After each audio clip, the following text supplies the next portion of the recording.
বড়খলায় ভয়ঙ্কর ডাকাতি কাণ্ড। বুধবার রাতে বরযাত্রাপুরের জুনাইদ আহমেদের বাড়িতে একদল দুষ্কৃতী তাণ্ডব চালায়। লুটে নিয়ে যায় নগদ 2 লক্ষ টাকা সহ কয়েক লক্ষ টাকার সোনার অলংকার। ডাকাত দলের আক্রমণে গুরুতর আহত হয়েছেন বাড়ির কর্তা জুনাইদ আহমেদ।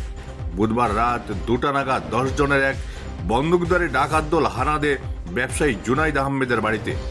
ঘরের দরজা এবং গ্রিল ভেঙে তারা ভেতরে প্রবেশ করে তাণ্ডব চালায়। পুলিশ তদন্তে নামলেও ধরপাকড়ের কোনো খবর নেই। Bureau report, Barak vision.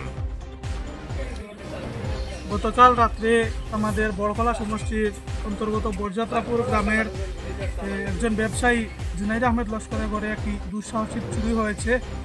রাত আনুমানিক 1টা নাগাদ 10-12 জনের একটি ডাকাত দল, অস্ত্রশস্ত্র লেস ছিল ওদের হাতে, ডেগার তারপরে বন্দুক ছিল। ওরা ওর ঘরে হানা দেয় এবং ওকে মারধর করে।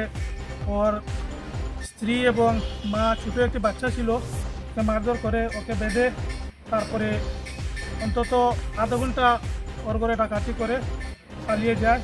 বর্তমানে তদন্ত চলছে। সঙ্গে সঙ্গে বাঙ্গারপাড় পুলিশ ফাঁড়িতে খবর দেওয়া হয়।